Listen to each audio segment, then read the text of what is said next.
This week saw the release of Ultimate Spider-Man number 12, 1 year in, Jonathan Hickman writing, Marco Cicchetto on art, and one of my big struggles with this series has been a lack of action and a certain lack of Spider-Man.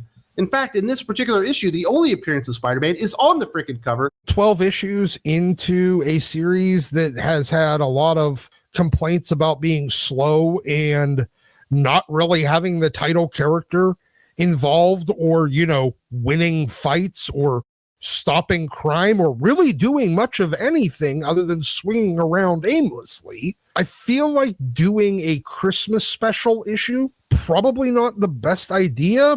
We're 12 issues in, and there's not been many Spider-Man stories in my Spider-Man comic. He's only really stopped one crime. And I do think the format where it's supposed to be a month in the life of Spider-Man really does not do the comic book service, because if it was in the 616, this would be like 2 or 3 weeks of his life instead of an entire year. And we haven't seen him grow as the superhero when we've just seen him almost as a supporting character in a lot of these books. But this is the most frustrating comic book of the week, Doc. There are things about it, qualities about it that are good. The conflict is well done, is expressed well. I can understand the points of view. I can see why they're fighting. Marco Cicchetto shouldn't be illustrating cocking head comic books, but he does it well. So in one respect, it's perfectly fine, but in another respect, come on, give me a fucking break. We've figured out by now the dynamics between Ben and Jonah and Peter and his family. Look, I get it. It's Christmas time. There's family drama and all people's gripes with each other are coming out, and you end up with bickering siblings and parents and kids and blah, blah, blah. It's really cliched at this point. It's well done for what it is. It's just, at this point, it's not what I want. And I'm thirsty. That's what I want. I'm thirsty for some actual Spider-Man in my Spider-Man comic book. Getting into it. This is basically all about Mary Jane Watson's family. Her sister and her mother have come in as surprise guests. And wouldn't you know it, Mary Jane and her mom don't get along. Her mother is very, very judgmental. Mary Jane apparently never knows where she is. And she's giving her crap about her cooking, saying you can't cook, you never could cook, while she's obviously eyeballing Uncle Ben in the background as well, which we'll get to here in a few moments. There's got to be something more exciting than this. For what it was executed very well. It's almost like Jonathan Hickman has heard the complaints about him not humaning very well, and he spent this issue to prove that he could. Maybe that's where he was going. It was more of a personal challenge to himself to write actual human emotions out of people instead of just world building plot progression stuff. But it's not welcome right now when you've not given us much in the line of actual super heroics and plot advancement. He could have done all the stuff that gets put in here, and we do get an interesting final 3-page reveal. But Mary Jane's like, oh my goodness, I need Peter here. My mother's driving me insane. My sister's about to drive me insane, and he's supposed to be showing up, with the rotisserie chicken, and he's out there stopping the Prowler, whoever, some random villain. And then he shows up a little bit late and walks in on them having this. And you could have incorporated all this stuff and actually had a little bit of Spider-Man in it. Not only Spider-Man wasn't present, but Peter Parker wasn't even involved in this comic. How the fuck is Peter not getting involved at all in any of this? He's just kind of in the background of his own fucking comic. He's not helping his wife. He's not trying to deflect for her. He's just standing there being a passenger in his own comic. So it's not only issues with their mom, who's super judgmental. Her sister also showed up out of the blue. And Mary Jane has been waiting for an apology for a very long time, because her sister's like, you shouldn't be marrying that guy. He's not good enough for you. You don't want to settle down with kids. You want a more fulfilling life and all that kind of stuff. She shows up unannounced. We do find out eventually that she's getting divorced, and that's why she's there. And she even admits, I was just here so I can look at your life and feel better about myself and my own circumstances, because you have the worst life in the world. But the joke's on me. Your husband ain't that bad. Your kids are a whole lot of fun. It seems like you have a fulfilling life here going on with your family, and I've got nothing. So it's like the weird wine aunt sister that feels uncomfortable around kids showing up in the holidays to booze it up and just be weird. Maybe it's some morality lesson. Single empowered woman getting a little humbled by realizing that, hey, having a family and settling down, it's actually kind of desirable. Look, I liked it as a bit of a metaphor to all the childless cat lady wine aunts on the internet that talk about how women should be having exciting lives and not have boring families. It's kind of a giant FU to those people. These are all fine story elements, and they do nothing to really detract from the book, but they can't be the main story, and this really is the main event, just so you can get to a twist ending. There was one little part with Mary Jane, obviously very frustrated with her mother, with her sister being there unannounced, knows that she's there judging her, and she just goes through all the stuff that's going on. You know, it's unbelievable. My family are here. They're doing this. They're doing that. They're driving me insane. What should I do? Oh, maybe I should do this. And maybe, you know, and then talks herself through the entire problem without Peter ever saying a word and saying, you know, thanks, you're the best. You really solved all this for me. And I've had that conversation before. So a lot of this is very relatable.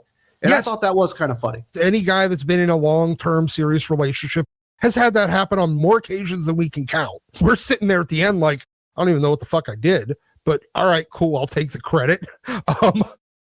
And that's great, except for the fact that's pretty much the only time he's even seen. He literally doesn't say a single word.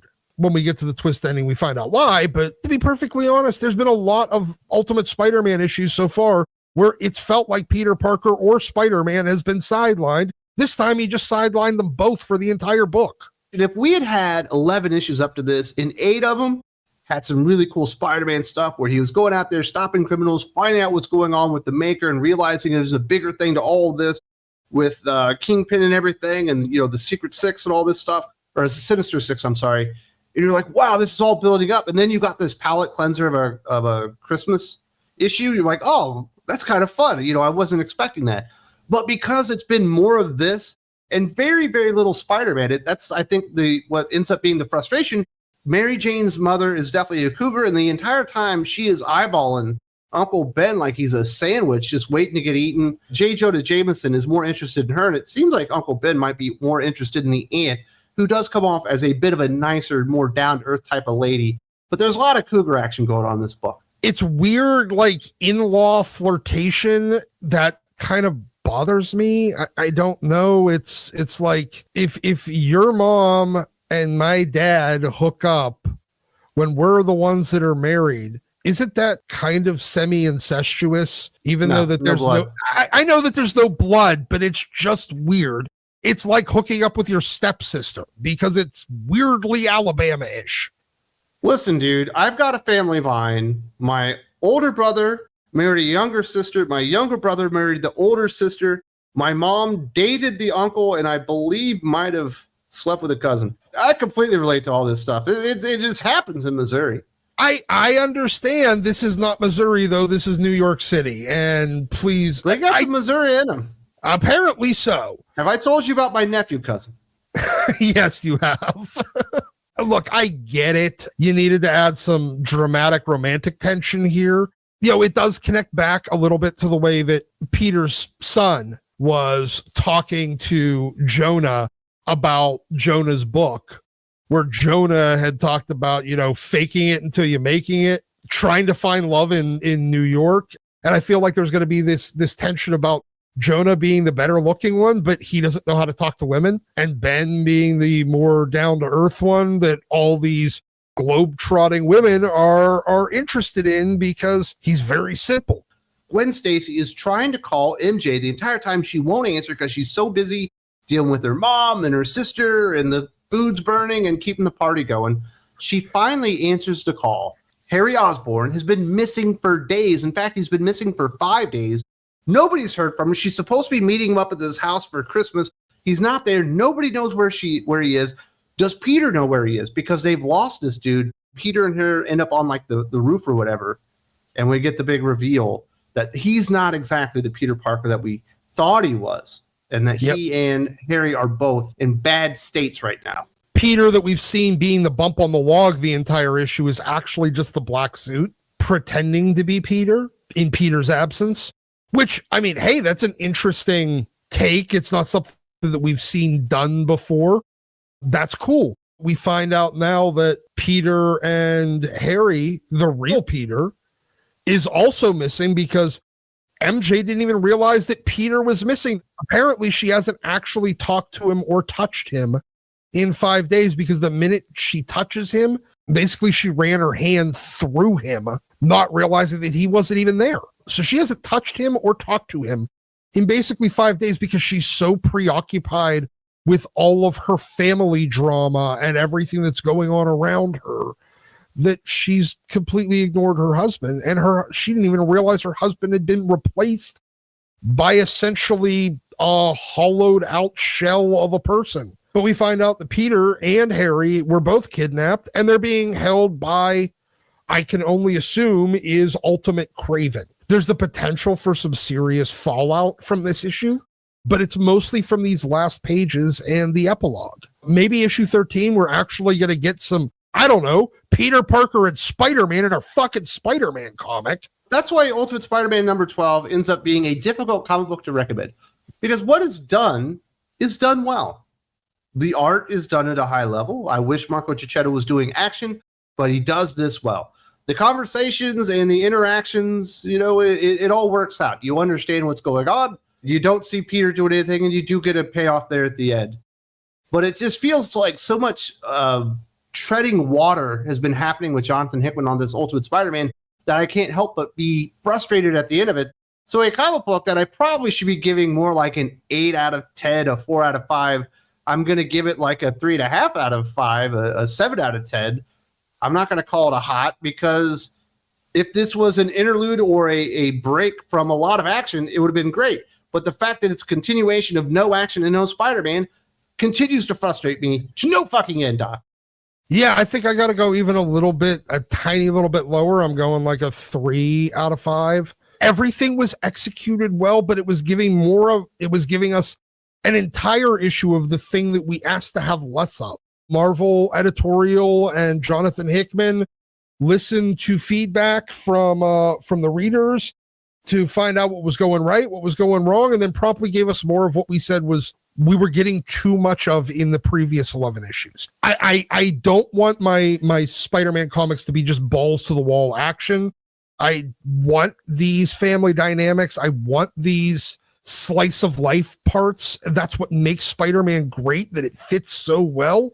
But we've been getting almost half of each book being the slice of life side. And way more than that in Ultimate Spider-Man. It's entire issues, if not 80% most of the time. Yeah, I mean, you had issues 3 and 4 that were exclusively slice of life. I mean, we already had this with the Gwen and the double date issues. On average, we're getting half or more of each 22 page, 32 page, whatever the hell it is, issue being devoted to the slice of life.